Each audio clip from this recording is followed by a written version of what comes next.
And then what you could do is just build, I call them intent sequences, which are kind of, kicked off by the trigger links, like you said before, where if someone clicks on a product link, then I just follow up like the greatest hits emails that I wrote in the past until they buy. And those are the ones that get super high conversions because they're relevant. They're only going to people who clicked and they're obviously interested.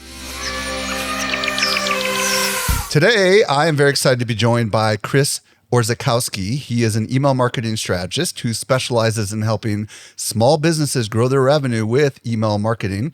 He's the author of multiple books, including Make It Rain, The Secret to Generating Massive Paydays from Your Email List. Chris is known online as the email copywriter. Chris, welcome to the show. How are you doing today? I'm doing great. Thanks so much for having me. I'm excited to have you. So today, Chris and I are going to explore how to get more revenue, more sales, more leads. Well, actually, really more revenue and sales by leveraging sending smaller emails to smaller groups through segmentation. Before we get into that, I'd love to hear your story. How in the world did you get into email marketing? Yeah, so I actually used to be a public school special ed teacher and a wrestling coach because when I was in college, I didn't know what I wanted to do. And the real, when people would ask me, what do you want to do? What are you going to major in? I'm like, I don't want to do anything.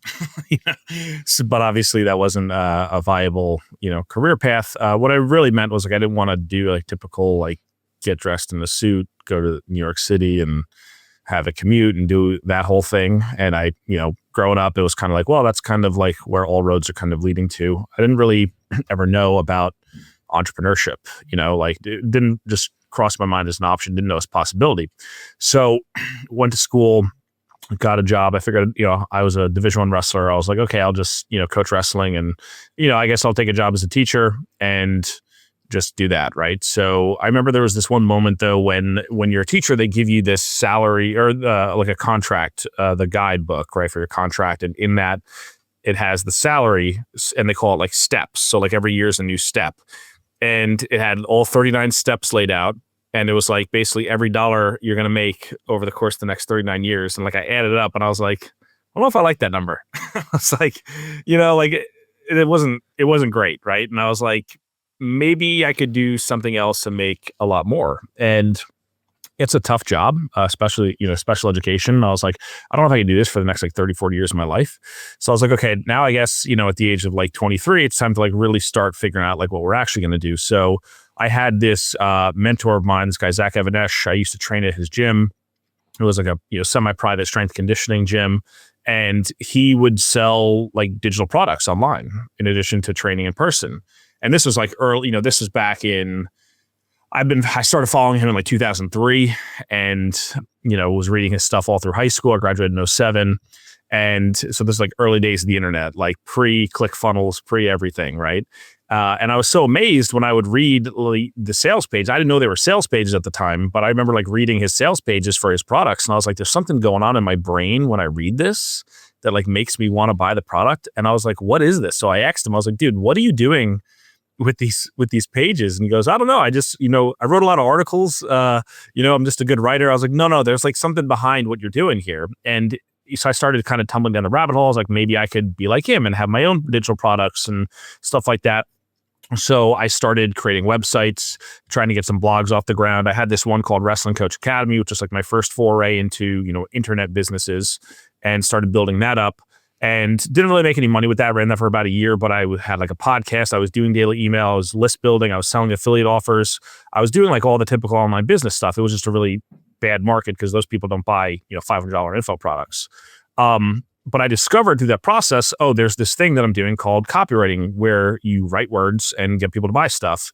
And I was like, that's what Zach was doing with those pages. And then I learned that there were people who called copywriters who essentially got paid thousands of dollars, sometimes more, to hand a client a document with words in it. And I was like, I could do that. I don't know how. I didn't know what went into that, but I was like, I bet I could figure this out. I bet if I spent the next, year or so or 2 years figuring it out, I could get people to pay me. And I think it was May 2015, I got my first paying client. I got paid $300 to do an Amazon listing and some emails and product inserts and their website. And I was like, oh my gosh, someone paid me to write something. This is the most insane thing ever. And so what I started, going from 0 to 1 was really hard. It took a long time. But then I just started inching my way up, getting more and more clients. Started working with John Assaraf from NeuroGym, did a bunch of multi-million-dollar launches. I became their lead copywriter age 26 and wrote an obscene amount of copy over the 2.5 years that I was there. I worked with Jeff Walker for 2 years in-house as copywriter, one of his copywriters. Helped him with, multi-million-dollar launches and campaigns. So I started kind of making a name for myself and working with all these other different clients and just kind of like inching my way up the food chain. And then I started an email list, eventually started a agency, and now I kind of have like my own like little mini email empire. Very cool. Love the story. So talk to me about segmenting. Why is segmenting, and we're here really talking about email marketing to a lot of marketers who probably are doing lots of things in addition to email. They're probably doing social marketing and everything else. And I'm sure they're sending emails, maybe they're sending newsletters, maybe they're sending offers to their audience. But talk to me a little bit about the concept of why segmenting is so important when it comes to email marketing. Like, let's just focus on the benefits. Yeah. I mean, there's so many benefits. What I first started realizing the importance of this, I've always known about segmentation, doing it for clients and things, but it really hit home when I had my own email list and I was selling my own offers. And I started realizing when I write certain things, certain people light up and others tune out. And when I launch certain products, the performance of those products, like for example, I launched this course one time to my list of 13,000 people and I got 119 sales. And I was like, why didn't I get more sales from that? I mean, it was a decent launch. It was 40K in sales. Like it was okay. But I was like, why wasn't it 100K? I was like, what's going on here? So I started looking under the hood and I was like, you know what?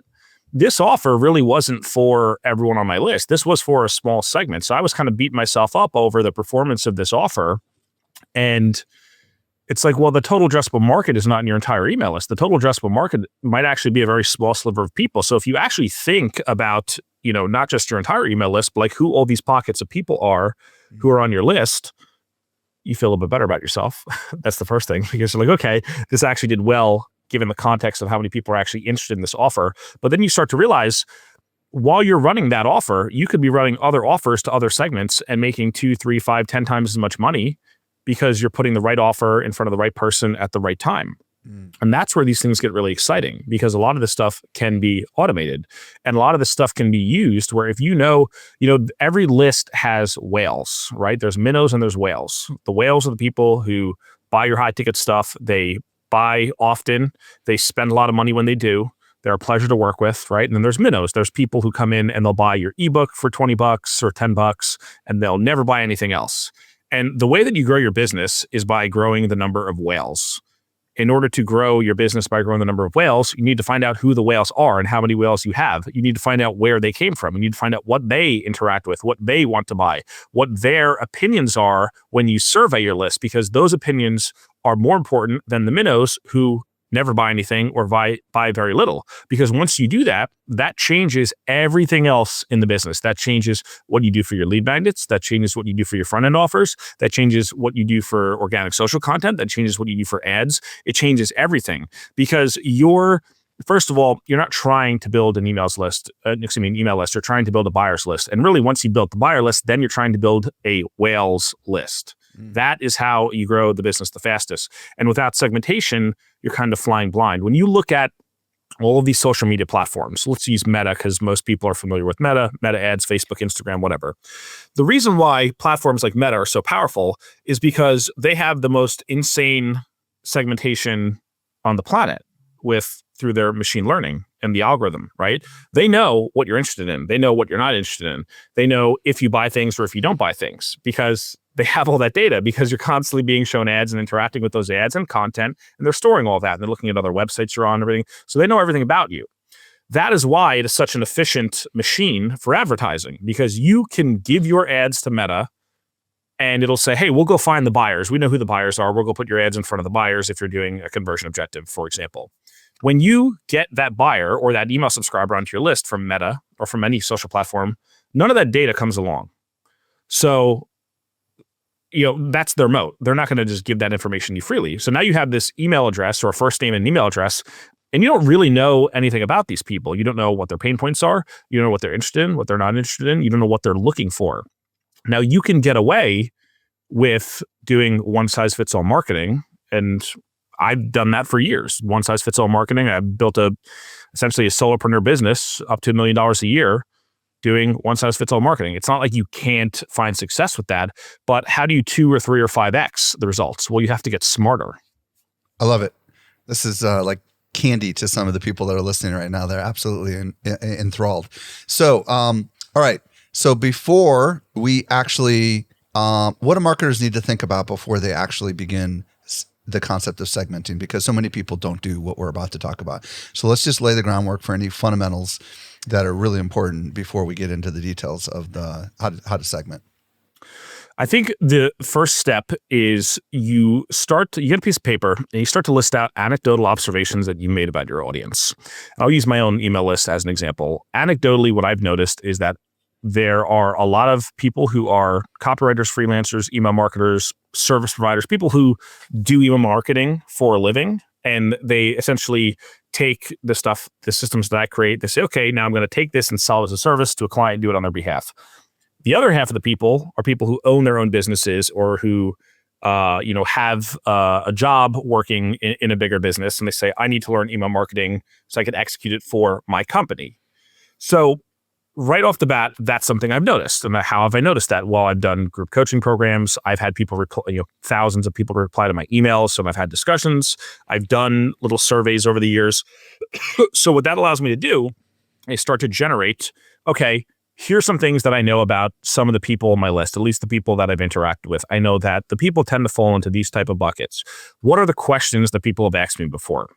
The reason you're thinking about this is because this is what's going to form your the primary challenge that people are having. And that's one of the most important things that every brand can really figure out. When someone gets onto your email list, are you asking them what's the primary challenge they're trying to solve? Because depending on that primary challenge, you could put people down very different paths. For example, with my email list, there's a small percentage of people. I mean, it's not insignificant, but it's, 3, 4, 5% of people who come in, they say deliverability is my number one challenge right now. Well, I have a program on deliverability. Should I put them into a program, an automation that sells them something on list growth? Probably not. I should probably put them into the automation that sells them the course on deliverability. Obviously, right? But until you start doing this, you don't know. And everyone just goes down the conveyor belt and gets pelted with whatever emails you're sending. So you have an opportunity to think through, okay, what do people usually come to us? What are the questions they usually ask? What are the things that they're usually looking for?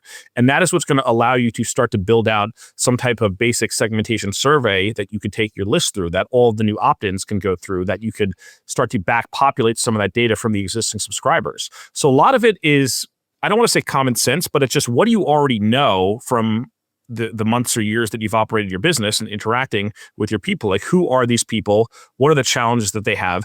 And the other thing is, what is the criteria that makes up a good lead? Like, some of the things that I ask my list are, A, do you have an email list? Yes or no? And then B, how big is your email list? And also what email software you use, are you using automation, blah, blah, blah. But I even ask questions like, do you want help? When are you looking to get help with your email automations? And the 3 questions are, I want to do it myself sometime in the future or ASAP.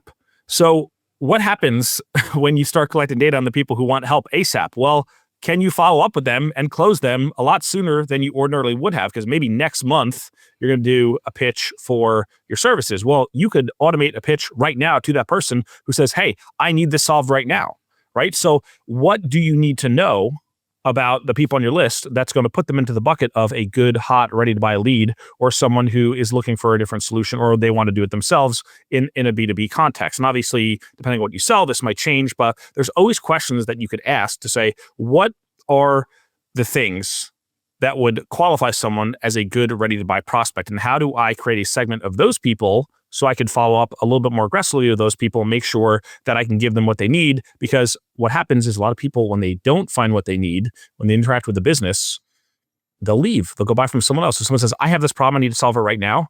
And you're like, oh, I'm not going to pitch anything. Oh, I'm not going to market to you. They're going to say, well, I got to find someone who can help me solve it. They're going to go buy from one of your competitors. Okay, I love this. I want to dig in a little bit on something you said, which is ask them questions. How do you recommend we ask questions? Said another way, do we just deal with people responding to every single email, or do we actually have like different links that they click on that somehow trigger something inside of our email system so we can tag them? Like, talk to me about the fundamentals of how people can do this, because a lot of people might find this overwhelming if they have a lot of people on their email list. Yeah, I mean, there's a lot of ways you can do this. The tool that I like using is called Write Message. Brendan Dunn is the guy who created it, and it's an excellent tool. It integrates with like 11 different email platforms. It integrates with Kit, which is what I use. There's other ones out there. That's just the one that I like, and it's super powerful because it collects all this stuff. It pushes the data into ConvertKit, and it also pulls data from ConvertKit, so it kind of goes two ways. And it syncs everything up as custom fields within each individual subscriber's profile. So the creating segments is super easy, and then building automations off those segments is super easy. You could also use things like Typeform. You could, maybe even use something like Google Forms. Obviously, with some of these solutions, you might not have the ability to push the data into their profile, but Write Message is the one that I like to use. Okay, and we're going to get into Write Message a little bit later. But fundamentally, it sounds like this, like, depending on who you use, like, for example, we use Drip. I know you use ConvertKit, but sometimes they allow you to do like trigger links where like you ask a question, there's a couple of options, and then when they click on the option, it puts it back in the email database with the tag on it. Effectively, that's what we're talking about here, right? Just coming up with a couple of questions that will allow you to kind of identify new subscribers. Or do you even recommend doing this on the form when they're coming in the first place? Do you understand where I'm going with that? Yeah, you can do it. I think it works best as a post opt-in thing when people join your list. But the thing is, most people who are listening to this, they already have the list and they didn't start doing it when they started their list. I mean, that's a very common scenario. Right. And I've done a lot of the trigger link stuff in the past, and it's not perfect. It's not ideal, but it does work. And the way that I typically use it, like trigger link specifically, is whenever I link up a product, I will assign a trigger link to that tags someone with interest. And usually what I'll do is every now and again, what I'll do, like each month, I'll do this 2 or 3 times a month. I'll say like, hey, by the way, if you're interested in growing your list, like you should check out this program of mine, blah, blah, blah, blah, blah. And I will send that to all the people who have never been through the automation for that and the people who have never bought it. And so that'll cut down the total overall, amount of people that I'm sending to. But I know the people who click on that link and say, oh, I'm interested in list growth. Now we know. And now we can create an interest segment, and we could also put people into those automated sequences. And what's really cool when you do this is a lot of people say to me like, oh, I had this automation, I had this many subscribers coming in, but like the conversion percentage is so low. And the thing is, it's not that the conversion percentage is so low, it's just everyone's flowing into the one automation and it might not be the right thing for them. When you do it with trigger links, and I have some of these sequences that are anywhere from 12 days to 50 days long, an email every single day, following up with just more info, more stories, more teaching about the product, teaching them little tips and things like that and encouraging them to get in. I have courses that sell on Evergreen for anywhere from $10 up to $9.97. And why does that work? People are like, oh, $9.97, you can't sell something at that price point unless you do an open and a close and there's a deadline, there's urgency and blah, blah, blah. It's like, yes, you can, if you're putting the right offer to the right person the right time. Because what happens is people have inciting incidents in their lives, kind of like the hero's journey, right? It's like the call to adventure. Like something happens and they have the call to adventure and they say, oh my gosh, this just happened. I need to solve this new problem. I'm trying to become this person now because I realized this thing. And they go off on this hero's journey. When that happens, or if someone is kind of in that phase of their life, and you send an email with a trigger link and they click on it because they're like, ooh, this sounds like it could be for me. And you just keep following up until they buy, they tend to buy. I mean, not everyone, you're not going to get 100% conversion, but the conversion rates are really, really solid. And you can do it in an automated way, which is really, really cool, as opposed to just putting everyone through one size fits all, path and then being like, oh, the numbers are really small. I mean, maybe you'll need to put 100 people in a week through that sequence and get 6 or 7 or 10 sales from a product. And that happens to me all the time with these automations because we're hitting people and following up with the right offer for them at the right time. Talk to me about why people are and aren't buying. We talked about this when we were prepping, and I know this is going to be really helpful because a lot of people outside of obviously wrong audience, you know what I mean? But let's talk about some of the let's dig in on some of the challenges as to why people, buy or don't buy and objections and all that kind of stuff. Yeah, I mean, it really comes down to a few things. Number one is, do they understand their problem and why they're experiencing the problem? And it's kind of like, well, you have these symptoms and here's the underlying cause of those symptoms. And a lot of times people don't really take the time to unpack that in their email marketing. And I'll write emails that are strictly like, if you've ever experienced X, Y, and Z, you might think it's because this is happening, but actually here's what's really happening. Like, here's why you're really failing, right? So a lot of times to be an effective email marketer, you have to shift beliefs. And I think that this is also true of social content. I think it's really true of all types of advertising. If you could shift someone's beliefs and, because a lot of people come in with false beliefs, they are propagandized in various ways through the media that they listen to. And I'm not talking in a political sense. I'm just talking in general. They are, these ideas about their problem or about who they're trying to become. They have all these false beliefs. So it's like you kind of have to unprogram their brains and saying like, I know everyone says this, but this is actually the worst thing that you could possibly do. And here's why that is. And here's what actually has worked. Here's what works for our students. Here's what worked for me, blah, blah, blah, blah, blah. Right? So making sure they understand the problem. The second thing is making sure they understand the solution. And this is one of those things where like a lot of times I'll critique people's emails and they'll say, and they'll write this great email and they'll say, and by the way, you should buy my thing. It's like, okay, well, unpack the offer. Like, you should buy my program. You should buy my supplement. You should buy my, physical good, whatever it is.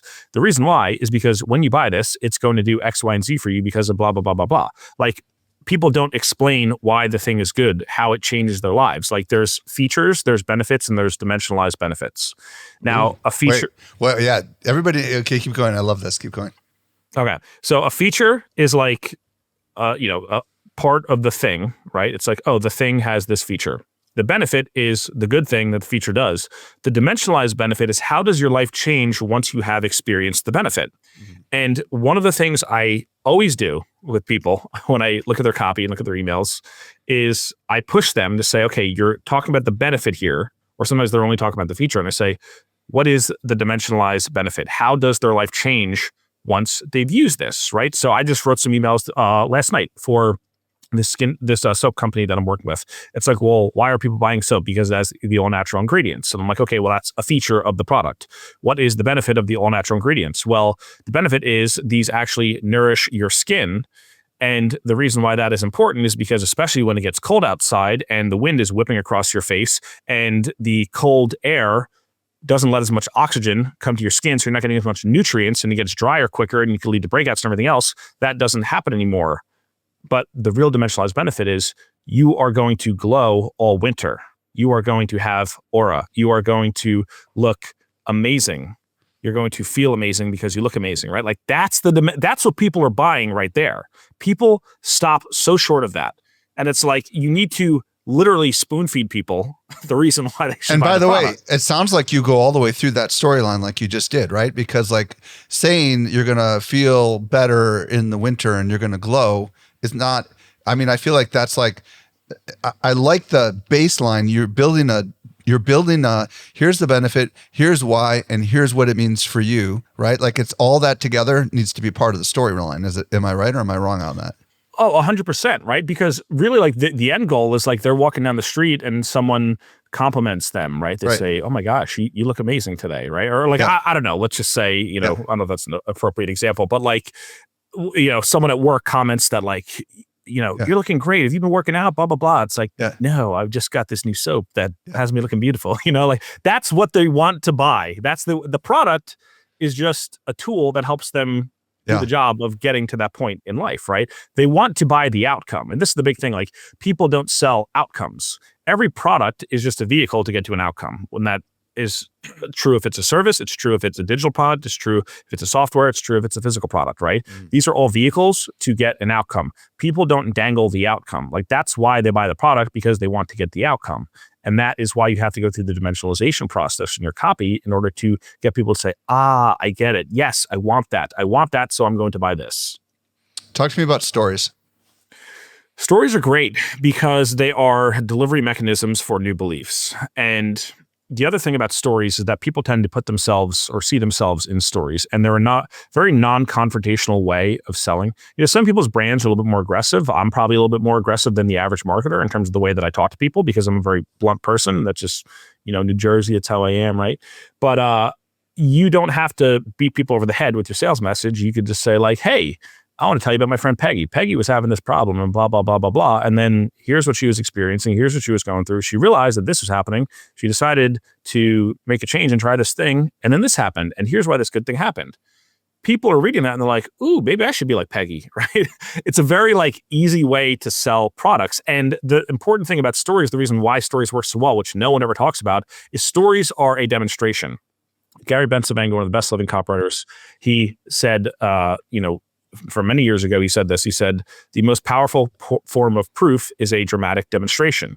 Well, everyone says, well, how do I demonstrate, right? Like you think of demonstration, you think of like the ShamWow infomercial, right? Like how do I do that in an email? How do I do that in copy? How do I do it with words? Well, if you tell a story, that automatically is a demonstration of the point that you're trying to make. So if demonstration is the most powerful form of proof and people do not buy without proof, it's not the size of the promise, it's the size of the proof. That's another Bencivenga thing.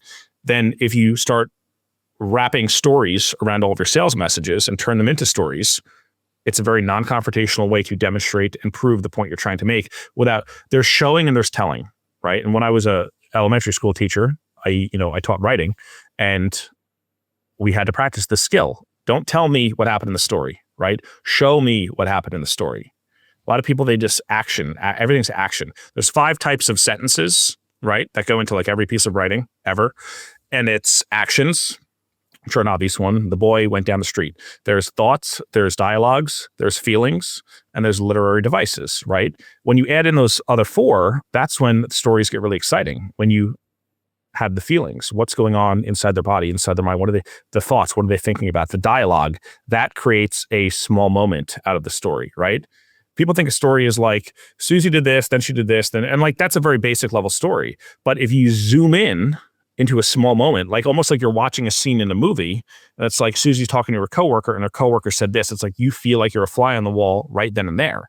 So that makes the story way more powerful than just Susie did this, and then she lived happily ever after. Like those stories are kind of surface level. They're okay. When you zoom in and make it a small moment, it gets more powerful. Okay. Talk to me about how we can actually, I know one of the things we were talking about when we were prepping this is sometimes you get people on the phone, and I would imagine part of the reason you want to get people on the phone is to potentially find those stories that you can share in emails, right? So do you have any tips on how you do that? For getting them on the phone or finding the tips? Both. I mean, we'll get them on the phone and then maybe ask them the right questions so you can, come up with a story.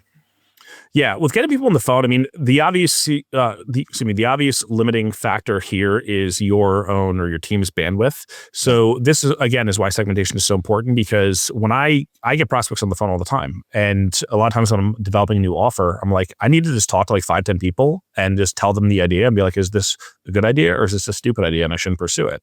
So I will say, I'm looking for someone who meets these criteria. If you are that person, what I do, nature of my business, I'd love to give you some free consulting for half an hour. If I could just tell you about this offer and you just tell me if it's a good idea or a stupid idea.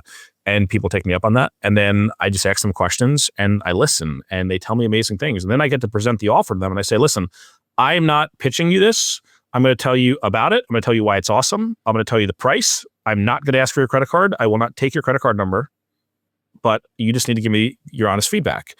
And that is an amazing way to get great feedback, because I've done this and I say, I'm thinking that this is really like the most important thing. And they're like, actually, I don't really care about that at all. I really care more about this other thing that was kind of like secondary. I'm like, oh, okay. Maybe I should lead with this other angle instead of the initial angle that I thought. So it really helps you hone in the new product or whatever it is you want to launch, or it helps you understand why people, if you call one of your top customers and say like, you bought 17 times from us, like, why do you keep buying? Like, we love it. We want you to keep buying. We want to keep you happy, but like, why do you like this so much better than other products? And they will tell you why. They will give you voice of customer copy that you could use in your ads and your emails, social content, whatever. Like, it's super powerful to do. Well, actually, that's perfect. So we don't need to go to the other part of the question because I got a lot more questions here. Writemessage.com. You mentioned it earlier. Just kind of explain what the heck it does so people can wrap their brain around a little bit, because I think you're pretty excited about this, right? Oh yeah, it's like such a game changer. What it does is it gives people an opportunity to answer questions that you set, obviously, and it's kind of like a personalization tool, right? Now, people will say, "What is personalization?" People think personalization means like, "Oh, you just show a dynamic product image based on what they've." It's like, yeah, technically, I guess that's personalization, but really, what personalization is For example, if someone says, well, I'm an agency owner and someone else is an e-commerce brand owner, you want them to tell you that information because when you write your emails and your landing pages and sales pages, you want to reflect that information back. So like, let's say I'm selling a program on email marketing for the sake of simplicity. The product I know works for everyone because I know like when I do email stuff, I do the same way for every kind of company and it just works because my stuff works, right? But if someone is an agency owner and they want to give this program to their team, they're going to be looking for something different out of it than someone who's an e-commerce brand owner versus someone who's a copywriter versus someone who sells online courses. So I could actually gather data. People tell me who they are, why they're here, all the questions that I want to ask. And then I could personalize little bits and pieces of the funnel. I could personalize the email. So that means I can generate hundreds, if not, or dozens, hundreds, even thousands, even hundreds of thousands, if you really want to get crazy, of variations of all of your assets. And you can do this with AI. It's really not, it sounds very complex. It's really not that complex. It just takes a little bit of strategy and thinking through, but you could change the headline on your landing page. So it could say, the number one course for agency owners who want to train their team on the art of email marketing. Hold on a second. So wait, what I'm hearing you say, this is fascinating. What I'm hearing you say is not only can this help you segment and customize the messages, it will also transfer right on over to the sales page. And it's smart enough that somehow the sales page headline might change and the sub headline or whatever might change based on that data that's coming through this tool. Is that what I'm hearing you say? And the emails as well. So you could change testimonials. You could change like everything. It's and again, like there's has that been a game changer? Yeah, so far for the stuff that I've done with it, yeah, it's just insane because when you think about it, like I know when I develop programs and stuff, because I have such a diverse audience of people doing different types of businesses, I'm always like I have to make sure like I include like I have a headline that is all encompassing enough. And I get this all the time. People will write into me and they'll say, hey, I have this kind of business. Is this right for me? And every time I launch a product, this happens. Like, it's not like a one-time thing. This happens dozens of times, a quarter, a year, whatever. Like, I'm always in people like, I just want to make sure that this is right for me, blah, blah, blah, blah. Like, well, the reason they're asking that is they're looking at it and they're going to say, well, it's a course on this, but like, does this fit my situation? Like, I know that it fits their situation. A lot of times I answer that. I'm like, based on what you told me, yes, because of module 3 and module 4 and blah, blah, blah, blah, blah. But they don't see it on the page. So if someone owns an e-commerce store and I'm like, here's how to use daily email to increase your profit margins, drive more repeat purchases, increase your customer lifetime value, and take your email revenue from 0% to 30, 40%, even higher. That's what they're looking for, right? Versus someone who is a course creator. And we could say, here's, this course will teach you how to sell more courses so you could have the biggest launch of your life and have tons of happy students and get a lot of word of mouth. Like, the course will offer all of those benefits because it's the same underlying stuff that I'm teaching, right? Yeah. Like, that doesn't have to change because it's the system. The system works, right? But what people see in it and what they're there for might be a little bit different. Right. So that's what's really cool about this. And this is the reason I'm so excited about this stuff is because I've been doing email marketing a long time. It's awesome. I love it. Don't think it's going anywhere. I think it's only getting stronger. It's funny. I see all these surveys, these industry surveys coming out from different places, and everyone is saying like, what's the number one thing you're going to focus on this year? And email is just like far and above. And it's like everyone, like they're starting to really understand the importance. It was funny. Back in 2016, 2017, people were like, email's dead. I was like, we're not even getting started yet. But it allows you to reflect back what people want to see. So they see, even like something like a skincare product. It's like, well, why do you want, or the soap? Why do you want the soap? It's like, I have dry skin, I have eczema, I have acne. I don't like synthetic ingredients. Now, someone might be trying to solve for all 4 of those things, obviously, but maybe one of those things is the dominant desire, right? So if you could reflect the dominant desire back on the sales page or back in the emails, if they tell you, hey, this is the thing that's most important to me, and you reflect that back to them, do you think you make less sales because of that? I mean, probably not. It's pretty impossible. Like, you're obviously going to sell more because it's just like if we were in a phone conversation, what happens in the phone conversation? There's probing and there's matching, right? You start asking questions. You say, hey, based on what you told me this is really important to you. And guess what? That's one of the things our product does is blah, blah, blah, blah, blah. And that's going to help solve that issue you're experiencing. The next person you talk to is going to tell you something different. And what are you as the salesperson going to do? You're going to adjust the pitch. We have never had a way to do that before, and now we do online. Fascinating. Okay, let's talk about segments for a little bit. We've been hinting about, this has all been incredible, by the way, but now the real question is like, what segments, which should we create, right? Because obviously there's an endless amount of these things that you could do. So talk to us a little bit about segments and sequences, really. Because otherwise this is just like a massive headache for marketers, right? And creators. Yeah. I mean, yeah, it is a very deep topic. So I'm going to try to give everyone like the 80-20 here. So the way that I think about segments, I kind of work backwards from products and offers, right? Because why are we doing any of this segmentation in the first place? Well, we're doing all of this because we want to sell more stuff, whatever product or service or offer it is. So that's really where everything kind of starts, in my opinion, because you say, okay, well, if we want to sell X amount of units of this thing, well, we need to know how many of these people. What is the total addressable market that we have to work with? Do we need to increase that? Or do we need to just market to those people more effectively? So when I think about this for my business, and I'm just keep going back to that just because the context is easy. Yeah, go for it. I have 15 different products and courses and offers, right? Like consulting, digital products, books, book funnels, things like that. So a lot of times what I'm doing is I'm saying, okay, well, how do I create segments and find out who would be interested in what? So if I have a course in deliverability, I'm going to make sure I ask, hey, are you interested in email deliverability and increasing it? And you can even ask that as a yes, no. A lot of these things you can say, are you interested in this? Yes or no. Are you interested in this? Yes or no. And people will tell you, no, I'm not interested in this. Yes, I'm interested in these 3 things. Okay. That will allow you, or you can do this multiple choice. I mean, there's a lot of ways to do it, but that will allow you to start to bucket people and you start to know, okay, here's what people really care about. When I did this on my own list, I found out 46% of people are interested. The number one challenge is list growth. And I said, okay, well, I have a program on growing your list. So maybe what I should do is I should take that segment of people and run them through the automation that sells the list growth course. So a lot of it, it's it sounds complex, and it is. It can get very complex. But when you think about it, it's actually kind of simple to get started, right? Because you say, okay, let's find out who is interested in what. I had this guy on my list. He's a great dude. He owns an e-commerce brand. He's been a customer of mine for years. I've talked to him many times. He says, hey man, I love your emails. I love your stuff. Whenever you talk about digital products though, I tune out because he owns an e-commerce store. Of course he's not interested in digital products. I mean, duh.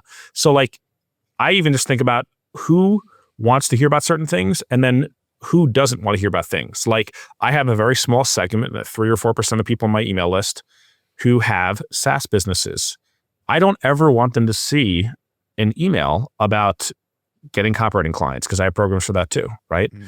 I don't want them to ever see that. I want them to be excluded. And segmentation gives you the ability to do that. So it allows you to set exclusionary criteria and allows you to set inclusion criteria. So let's talk about any tips on creating a sequence. One of the things that we were talking about when you and I were prepping for this thing is that you don't have to start from scratch. You probably have messages you've sent in the past and stuff like that. So talk to me a little bit about how we can kind of simplify, if you will, the process of creating sequences. Yeah. Sometimes when I sit down to write sequences, I get overwhelmed because I'm oh my gosh, I have to write, 10 or 20, 30 emails, whatever it is, right?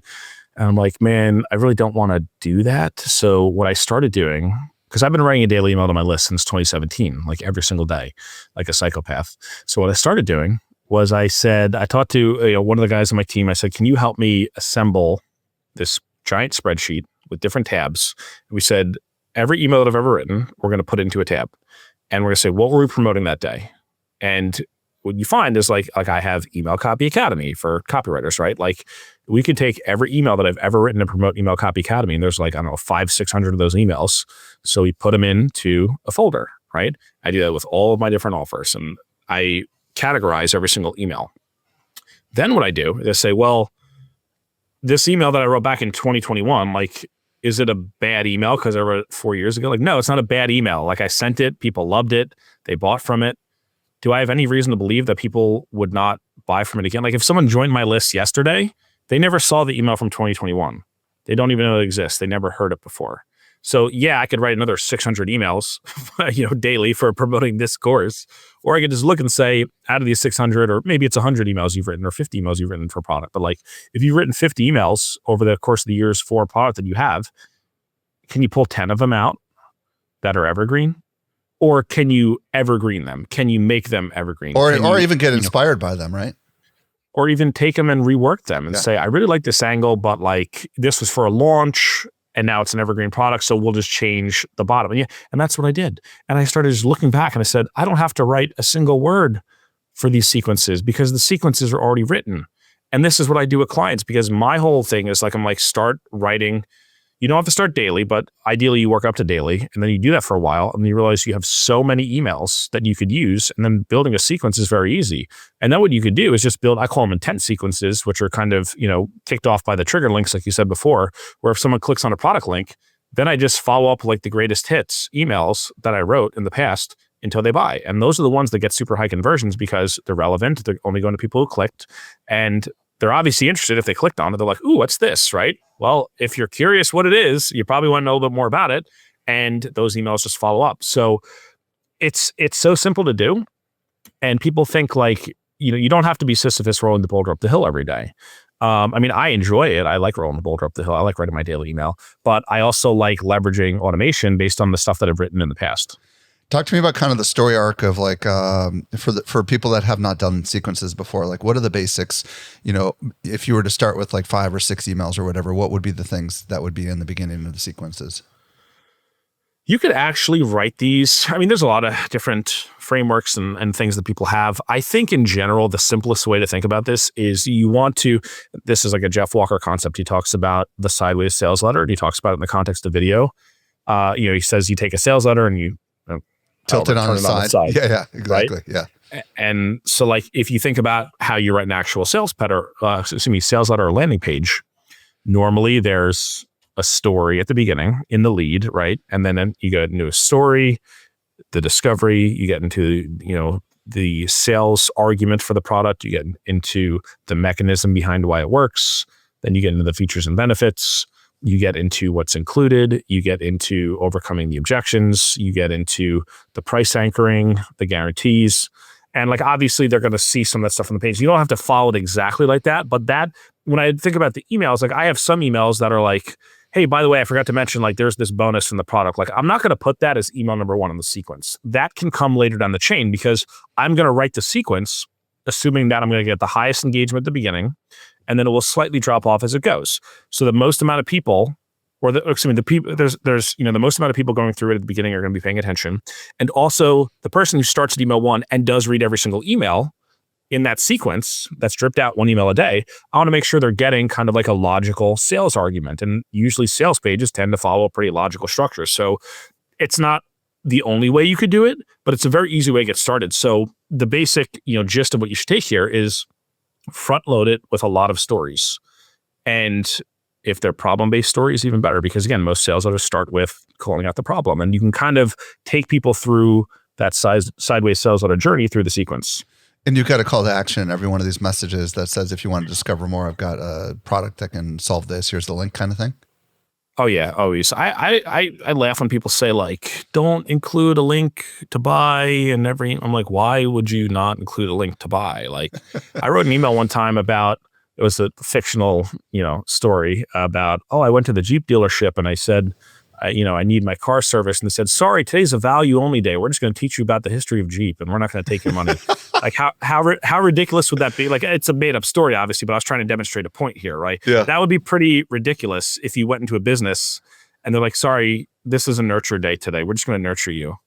We're going to nurture you. We're going to come here, you. We're going to cradle you in our arms. We're going to nurture you. We're going to rub your head, right? Like, no, like solve my problem, please. Right. So I laugh when people are like, you should only, I heard one time, I forget who, someone was telling me that they were listening to some marketer and they said they should follow the Fibonacci sequence or whatever in terms of farther and farther spaced out calls to action. I was like, what are we doing here? Just put a link in every email. So people want to buy, they want to buy. And the thing is, let's put our data scientist hats on for a second. If you don't put a link in every email, you're not going to know which emails drive response, right? You're going to want to see, this one had 3 times the click rate. what was it about this email that was the hot button? And you don't get that if you got no link in the email. So it's kind of common sense. Chris Orzechowski, we have just barely tapped the insights in that brain of yours. If people want to connect with you on the socials, where do you want to send them? And if they're interested in the services that you offer, where should they go? Yeah, so I mostly hang out on Twitter. It's at Chris Orzy is my handle. ORZE? ORZY. Why? Okay. Yeah, Chris Orzy. And then I have a YouTube channel as well. It might be Chris Orzy, I think. I don't know the exact URL, something like that. But if you just search my name on YouTube, it's there. And then my website is orz.co, ORZY.co. And I give away a free copy of my $100 a month newsletter if you join my list. Awesome. Chris, thank you so much for sharing your insights with us today. Yeah, thanks so much for having me, Mike.